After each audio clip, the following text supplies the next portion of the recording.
오늘 은혜 받으신 하나님 말씀은 사사기 8장 22절부터 23절까지의 말씀입니다. 구약성경 375페이지에 있습니다. 사사기 8장 22절부터 23절까지의 말씀을 우리 다 같이 봉독하겠습니다. 그때에 이스라엘 사람들이 기드온에게 이르되 당신이 우리를 미디안의 손에서 구원하셨으니 당신과 당신의 아들과 당신의 손자가 우리를 다스리소서 하는지라. 기드온이 그들에게 이르되 내가 너희를 다스리지 아니하겠고 나의 아들도 너희를 다스리지 아니할 것이요 야훼께서 너희를 다스리시리라 하니라. 아멘. 할렐루야. 오늘 이 아침에도 하나님께서 허락하신 놀라운 은혜가 있으시기를 간절히 바랍니다. 오늘 저는 사사기 오늘 8장에 있는 말씀을 가지고 변하지 않는 믿음이라는 제목으로 함께 은혜를 나누고자 합니다. 오늘 말씀은 사사기 8장에 있는 말씀입니다. 우리가 지금 사사기 8장 최근 들어서 기드온에 대한 얘기를 같이 나누고 있는데요. 기드온이 이스라엘의 병사 300명을 가지고 미디안의 수많은 적군들을 격퇴시키는 내용이 오늘 담겨 있습니다. 기드온이 이 소수의 병력을 가지고 놀라운 대승을 거두게 되니까 오늘 본문 말씀처럼 이스라엘 백성들이 기드온에 나와 가지고 요구하는 것들이 있었죠. 우리를 좀 다스려 주세요라고 요구하고 있습니다. 이 요구에 대하여 기드온이 대답을 하죠. 어떻게 보면 신앙 고백이라고도 할 수 있는데 기드온이 대답한 그 고백, 그것을 중심으로 오늘 변하지 않는 믿음이라는 제목으로 함께 은혜를 나누고자 합니다. 기드온이 등장하게 된 배경을 우리가 좀 살펴보아야 오늘 말씀과 함께 연관 지을 수 있을 것 같아서 기드온이 등장하게 된 배경을 아주 짧게 잠깐 설명을 드리겠습니다. 사사기 4장에서 5장에 걸쳐서 보시면 그때 가나안 왕 야빈이라는 왕이 이스라엘 백성들을 계속해서 괴롭혀요. 그래서 하나님께서 유명한 사사를 세우시죠. 우리 여성분들도 많이 나와 계시는데 여자 사사 드보라를 세우셔가지고 바락 장군과 함께 가나안 왕 야빈을 쳐서 부숩니다. 그리고 나서 그 땅에 성경에 보니까 40년 동안 평안하였더라라고 기록하고 있어요. 여러분 40년이 짧은 세월은 아니잖아요. 그렇죠? 40년 동안 평안함을 하나님께서 주셨어요. 그런데 여러분 그거 아세요? 사사기의 역사는 계속해서 반복되는 역사입니다. 어떤 방법입니까? 하나님께서 사사를 세우십니다. 평안을 주셔요. 그러면 이스라엘 백성들이 무슨 짓을 합니까? 또 죄를 짓습니다. 그러면 하나님께서 이방 나라를 들어가지고 괴롭히십니다. 매를 때리세요. 그러면은 이스라엘 백성들이 하나님 앞에 부르짖습니다. 살려주세요라고 합니다. 그러면 하나님께서 또 다른 사사를 세우셔서 그 이방 족속을 물리치십니다. 그리고 그 땅에 평안이 또 찾아옵니다. 이 반복되는 스토리가 사사기에서 계속 나와요. 드보라가 바락 장군과 함께 가나안 왕 야빈을 완전히 쳐서 무찌르거든요. 그런데 40년 동안 평안했는데 이 반복되는 그 역사 속에서 또다시 여러분 아시다시피 이스라엘 백성이 죄를 범하고 맙니다. 그게 바로 사사기 6장 들어서 이스라엘 백성들이 또다시 죄를 범하였더라라고 기록하고 있는 것이죠. 제가 한번 읽어드립니다. 사사기 6장 1절에 보시면 이스라엘 자손이 또 야훼의 목전에 악을 행하였으므로 그래요. 저는 여기서 주목하고 싶은 단어가 또입니다. 또다시 계속해서 반복해서 죄를 짓는 거예요. 하나님 앞에. 그랬더니 하나님께서 또 이스라엘 백성들을 아까 공식이 있었죠. 죄를 지으면 어떻게 해요? 매를 때리세요. 이번에는 어떤 매를 사용하셨냐면 미디안이라고 하는 매를 사용하셨습니다. 그래서 7년 동안 미디안이 이스라엘을 괴롭힙니다. 힘들게 해요. 성경에 보니까 이스라엘 백성들이 얼마나 괴롭힘을 당했는지 이런 표현을 하고 있어요. 이스라엘 조속 때문에 산에 웅덩이를 파야 했고 또 굴을 파고 살아야 했고 또 산성을 만들어서 언제 쳐들어올지 모르는, 언제 우리를 괴롭힐지 모르는 미디안 족속들을 대적해야 됐다라고 기록하고 있어요. 그리고 또 하나는요, 이스라엘 백성들이 농사를 짓잖아요. 파종을 하면 미디안과 아말렉 족속이 와가지고 그것을 다 뒤집어 버리는 거예요. 씨앗에 싹이 나기도 전에. 그러니까는 삶이 힘들었겠습니까? 아니면 평안했겠습니까? 어려웠겠죠. 드보라 이후로 40년 동안 평안했던 그 땅에 이스라엘 백성들의 죄로 말미암아 그 땅에 다시 힘듦이 찾아와요. 고난이 찾아옵니다. 성경은 이렇게 표현하고 있습니다. 사사기 6장 6절에 보시면 이스라엘이 미디안으로 말미암아 궁핍함이 심한지라라고 말씀하고 있어요. 그냥 궁핍하였더라라고 말씀하지 않고 궁핍함이 심했다. 굉장히 어려웠다는 얘기죠. 그랬더니 아까 공식도 말씀드렸죠. 매를 맞으면 어떻게 해요? 이스라엘 백성들이 하나님 살려주세요 라고 또 부르짖습니다. 이스라엘 자손이 야훼께 부르짖었더라 라고 사사기 6장은 우리에게 말씀하고 있어요. 우리 하나님은 참 좋으신 하나님이세요. 인내가 많으신 하나님이세요. 이스라엘 백성들이 또 부르짖으니까 하나님께서 또 사사를 세우십니다. 그 사사가 누굴까요? 그 사사가 바로 오늘 우리가 같이 이야기를 나누고 있는 기드온이라고 하는 사사입니다. 기드온을 세우셔서 미디안 족속을 격퇴시키십니다. 이스라엘 백성들을 궁핍함에서 건져주십니다. 고난 가운데서 자유와 해방을 주십니다. 이제는 숨어 살 것이 아니라 두려움 가운데 노심초사하며 살 것이 아니라 당당하게 평안을 누리며 살아갈 수 있게 되었어요. 사사기 6장 14절에 이렇게 얘기했어요.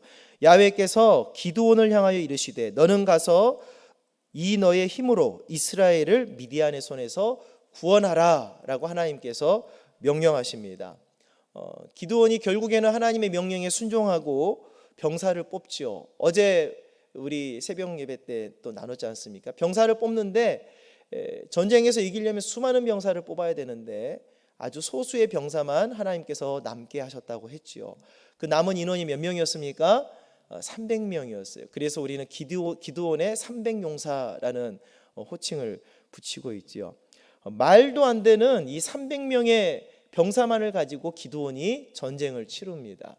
미디안의 족속은 인원이 얼마였는 줄 아세요? 나중에 보면은 나옵니다. 어제 새벽 예배 표현으로는 7장에 나와 있는 표현으로는 어떻게 표현했느냐? 제가 다시 한번 읽어드릴게요. 7장 12절에 미디안과 아말렉과 동방의 모든 사람들이 골짜기에 누웠는데 메뚜기의 많은 수와 같고, 기억나시죠?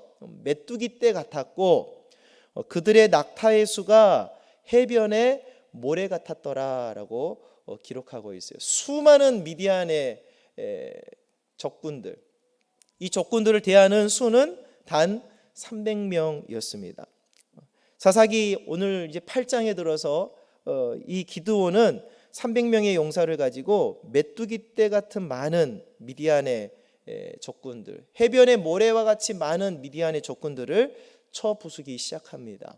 그리고 미디안의 왕 세바와 살문나를 추격하여 끝까지 추격해가지고 그들을 결국에는 척결합니다. 엄청난 대승을 이루었죠. 얼마나 큰 대승을 이루었느냐? 오늘 성경 보시면 사사기 8장, 오늘 본문 바로 같은 장이잖아요. 8장 10절 이하에 보시면 이렇게 많은 사람들이 전사했다라고 기록하고 있습니다. 이때에 세바와 살문나가 갈골에 있는데 동방 사람의 모든 군대 중에 칼든 자 12만 명이 죽었다라고 기록하고 있어요. 최소한 미디안의 군사는 몇 명이에요? 최소한 12만이죠. 그리고 12만 명이 전사하고 나서 남아있는 병사의 수가 15,000명 가량이 남아있었다라고 기록하고 있어요. 그러니까 어마어마한 수인 거죠. 13만 5천 명 정도 되는 미디안의 적군과 300명의 기드온의 용사들이 전쟁을 치렀는데 누가 이겼습니까? 하나님께서 기드온의 손을 들어주셨어요. 세상에 이게 말이 됩니까? 300명으로 12만 명을 전사시킵니다. 엄청난 대승이죠. 영웅 아닙니까? 그렇죠. 기드온은 영웅이에요. 이스라엘 백성들에게 있어서는 영웅입니다. 영웅은 어떤 대접을 받아야 됩니까? 영웅에 걸맞는 대접을 받아야겠죠. 사람의 생각은 그렇습니다. 그래서 오늘 본문 말씀에 이스라엘 백성들이 기드온 앞에 나와가지고 뭐라고 얘기하냐면, 이 엄청난 대승을 거두고 나서 기드온 앞에 나와가지고 제발 우리를 영원토록 다스려 주세요, 왕이 되어 주세요라고 말씀하고 있는 거예요. 그랬더니 기드온이 뭐라고 대답합니까? 나는 왕이 안 될 것이고 내 아들도 왕이 안 될 것이고 내 자손들도 왕이 되지 않을 것이다. 하나님께서 너희를 다스릴 것이다 라는 믿음의 고백을 하게 됩니다. 기드온은 처음에 수만 명의 군대를 조직해서 미디안을 대적하려고 했어요. 그런데 하나님께서 그 수를 300명까지 줄이십니다. 왜 그렇게 하셨습니까? 하나님이 일하심을 깨닫게 하기 위해서 그렇게 했던 것이지요. 미디안과의 전쟁의 그 승리는 하나님의 능력으로 가능했던 것입니다. 아마 기드온도 그것이 마음에 있었던 것 같아요. 그래서 아니다, 하나님이 너희를 다스릴 것이다 라고 믿음의 고백을 합니다. 오늘 본문 말씀입니다. 사사기 8장 23절에 기드온이 그들에게 이르되 내가 너희를 다스리지 아니하겠고 나의 아들도 너희를 다스리지 아니할 것이다. 하나님께서 너희를 다스릴 것이다 라고 말씀하고 있습니다. 이런 하나님을 의지하는 믿음의 고백이 저 여러분의 삶에도 충만하시기를 주의 이름으로 축복합니다. 하나님만 의지하시기 바랍니다. 세상 사람들의 눈에 보기에는 너무나 허무해 보이고 너무나 무모해 보이지만 우리 하나님께서 일하시고 하나님이 나의 편이 되어주시면 이 기드온과 같은 놀라운 대승의 역사가 우리 가운데 펼쳐질 줄로 믿습니다. 그런데 중요한 것은요, 이 기드온의 이 고백이 한번 살펴보자는 거예요. 이 후일에 어떻게 되었는가, 끝까지 변하지 않았는가, 이것을 한번 살펴보고자 합니다. 이후에 기드온의 삶의 행적을 보면 짐작할 수 있는 것이 그 믿음의 고백, 신실했던 믿음의 고백에 조금씩 변질되는 모습을 우리가 찾아볼 수가 있습니다. 왕이 되어달라고 요청한 이스라엘 백성들에게 자신은 왕이 되지 않겠다라고 말씀하면서도 이스라엘 백성들에게 금고리를 가져오라고 기드온이 명령합니다. 그랬더니 많은 사람들이 금고리를 가져와요. 금기구를 가져오니까 에봇을 만듭니다. 대제사장의 옷이지요. 에봇을 만들어 놓고 자기의 성에다가 그것을 전시했어요. 그랬더니 백성들이 그 에봇을 어떻게 여겼냐면 우상으로 숭배하는 거예요. 음란하게 숭배했다라고 성경은 기록하고 있습니다. 하나님을 향하게 해야 할 지도자 이 기드온은 오히려 어떻게 됐어요? 백성들을 음란의 죄에 빠지게 만드는 빌미를 제공하는 사람이 되어버리고 말았어요. 여러분, 왕이 되지 않겠다고 말했던 기드온 기억하시죠? 오늘 본문 말씀이니까 우리도 끝까지 그 믿음을 지킬 수 있기를 바라는데, 왕이 되지 않겠다고 말했던 기드온인데 하나님이 너희를 다스릴 것이라고 말했던 기드온인데, 뒤에 성경을 계속 읽어보면 8장에 왕이 되지 않고는 있을 수 없는 일들이 조금 벌어집니다. 상상할 수 있는 일이죠. 아들이 70명이었대요. 왕만이 낳을 수 있는 수죠. 그렇죠? 아들이 70명. 그럼 딸까지 하면요, 셀 수가 없겠죠. 왕 정도는 되어야 누릴 수 있는 그런 생활을 기드온이 했다라는 거예요. 자기의 몸에서 나온 아들이 70명이었다라고 기록합니다. 자신뿐만 아니라 자신의 후손들도 왕이 되지 않을 것이다 라고 고백했던 기드온 기억나시죠? 그런데 기드온이 죽고 나자 자기의 몸에서 첩에서 난 아들 아비멜렉이 왕이 됩니다. 그것도 형제 70명을 다 죽이고 왕이 됩니다. 이것을 보면 이 기드온의 어떤 처음의 그 믿음, 우리가 말하는 그 첫사랑이 조금 변한 거 아닌가. 금은 변하지는 않지만 이 기드온의 믿음은 조금 변했지 않았나, 이것을 우리가 짐작할 수가 있습니다. 훌륭했던 하나님의 사사 기드온입니다. 무모한 전투, 병사를 무려 300명으로 줄여버린 그 하나님의 말씀에도 순종하고, 겁났지 않겠어요? 걱정이 없겠습니까? 그럼에도 하나님을 끝까지 의지하고 10만 명이 넘는 전장에 나가서 대적과 싸워서 승리했던 기드온입니다. 근데 그 기드온도 조금씩 그 후일을 보니까, 그 삶을 보니까 변한 것 같더라라고 성경은 우리에게 알려주고 있습니다. 여러분, 우리 신앙의 길을 걸어갈 때에 가장 중요한 게 무엇일까요? 기드온처럼 즉각적으로 순종하는 행위일까요? 그것도 참 중요하죠. 하나님을 전적으로 의지하고 기드온과 같이 무모해 보이는 전투지만 하나님이 말씀하시니까 믿고 나아가서 전투하는 거, 그것도 중요합니다. 본인을 왕처럼 떠받들려고 영웅 대접하는 이스라엘 백성들 앞에서 나는 왕이 되지 않을 거야 라고 믿음의 고백한 거, 이것도 굉장히 우리에게 중요하고 필요한 부분입니다. 그런데 오늘 제가 말씀드리고 싶은 것은, 가장 중요한 것은 무엇이냐, 이 믿음이 있고 이 고백이 있었다면 변하지 않아야 된다는 거예요. 여러분의 삶이 변하지 않는 믿음의 삶이 되시기를 주의 이름으로 축복합니다. 기드온이 하나님의 부르심을 받고 순종했습니다. 그런데 백성들의 칭송의 귀를 기울이게 되어버렸어요. 하나님을 의지하고 전쟁에 나갔습니다. 그런데 백성들을 하나님 품으로 인도해야 될 이 지도자 기드온이 오히려 백성들이 음란한 죄에 빠지게 만드는 빌미를 제공합니다. 나는 왕이 아니라고, 나의 자손들도 왕이 되지 않을 거라고 고백했던, 하나님만이 왕이라고 고백했던 그 기드온, 그 후일을 보니까 왕처럼 살았고 자기 아들도 왕이 되어버리고 말았습니다. 저는 오늘 여러분과 함께 묵상하고 싶은 말씀은, 변하지 않는 믿음의 삶을 살 수 있기를 바라는 마음으로 오늘 말씀을 드립니다. 하나님의 부르심에 대한 순종에 변함이 없으시기를 주의 이름으로 축복합니다. 하나님을 전적으로 의지하는 그 믿음이 끝까지 변함이 없으시기를 주의 이름으로 축복합니다. 하나님만이 나의 왕이시다라고 선포하는 그 믿음의 고백이 변함 없기를 주의 이름으로 축복합니다. 아브라함이 변하지 않았어요.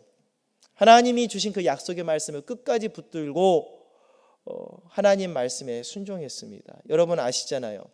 하나밖에 없는 본인의 아들 이삭을 번제로 바치려고 했던 그 아브라함의 믿음. 히브리서는 뭐라고 말합니까? 아브라함이 하나님을 믿음에 그랬어요. 자기의 자식을 죽여야 되는 그 순간에도, 엄청나게 고민되는, 말이 안 되는 순간에도 하나님을 믿는 믿음이 아브라함은 변하지 않았다. 그래서 아브라함은 믿음의 조상으로 불려지는 것이죠. 다니엘도 변하지 않았습니다. 청소년 때에 바벨론으로 끌려갔던 다니엘은 90대가 되어서 페르시아의 총리가 되기까지 끝까지 변하지 않고 하나님을 찬양하고 하나님께 기도하는 믿음의 사람이 되었어요. 저 여러분들도 이런 변하지 않는 믿음으로 주님 앞에 나아갈 수 있기를 주의 이름으로 축복합니다. 베드로전서 1장 7절에 보니까 사도 베드로가 이렇게 권면합니다. 여러분, 사도 베드로는 한번 변했던 사람이에요. 기억하시죠? 내가 죽을지언정 예수님을 떠나지 않겠습니다 라고 믿음의 고백을 했는데, 정작 예수님이 잡혀가고 신문받고 예수님에게 봉변이 당할 것을 두려워하여서 예수님을 3번이나 부인하고 저주하고 떠났던 사람이에요. 그런데 그 베드로가 다시 돌아왔죠. 돌아와서 깨닫고 나서 보니까 이런 고백을 하는 거예요. 베드로전서 1장 7절에 들어보세요. 너희 믿음의 확실함은 불로 연단하여도 없어질 금보다 더 귀하다 그랬어요. 믿음의 확실함을 갖고 있어야 된다는 거예요. 변하지 않는 믿음을 가져야 된다는 거예요. 나는 비록 철없을 때에, 은혜 받지 못했을 때 예수님을 배반하는 변화된, 변질된 삶을 한번 잠깐 살았지만 내가 깨닫고 보니까 변하지 않는 믿음이야말로 가장 귀한 것이구나, 금보다도 귀하다라고 베드로가 얘기하고 있는 것입니다. 여러분의 삶 속에서 이런 변하지 않는 금보다 귀한 믿음의 삶이 있으시기를 주의 이름으로 축복합니다. 말씀을 정리합니다. 오늘 사사기 8장에 있는 말씀은 기드온이 수많은 대적, 미디안의 병사들을 쳐서 무찌르는 장면입니다. 믿음으로 수행했습니다. 믿음의 고백도 했습니다. 그러나 8장의 말미에 후일에 보니까 조금 믿음이 변한 것 같아요. 저 여러분의 삶에는 이런 변질된 믿음이 아니라 끝까지 순수한, 하나님을 사랑하고 하나님께 영광 돌리고 주님만이 나의 왕이시라 고백할 수 있는, 변하지 않는, 베드로가 얘기했던 금보다 귀한 예수 그리스도를 따르는 귀한 믿음의 삶을 살 수 있기를 주의 이름으로 축복합니다. 오늘 눈 뜨면서 하나님께 믿음의 고백하신 분들 계시죠? 이 고백이 오늘 잠자리에 드는 그 순간까지도 변하지 않기를 바라고, 내일도 모레도 1년도 2년도 주님 나를 다시 부르시는 그 순간까지 변하지 않는 순수한 하나님을 사랑하는 그 믿음의 삶을 살 수 있기를 주의 이름으로 축복합니다. 기도하겠습니다. 하나님 아버지, 은혜를 감사합니다. 기드온이 우리 하나님을 의지하고 전장에 나아가서 대승을 거두고 하나님께 영광 돌리고 오직 하나님만이 나의 왕이시다 라는 믿음의 고백으로 백성들에게 대답했지만 그 삶을 보니 조금은 변한 것 같습니다. 하나님, 우리의 믿음은 변하지 않는 믿음 되게 하여 주셔서 오늘 하루도 끝까지 주님 사랑하고 끝까지 주의 말씀 의지하고 끝까지 주님 앞에 무릎 꿇을 수 있는 우리 모든 성도님들의 삶이 될 수 있도록 아버지께서 축복하여 주시옵소서. 변하지 않는 금보다 귀한 예수 그리스도를 따르는 귀한 믿음으로 살아가는 우리 모두가 되게 하여 주시옵소서. 감사드리며 예수님의 이름으로 기도드립니다. 아멘.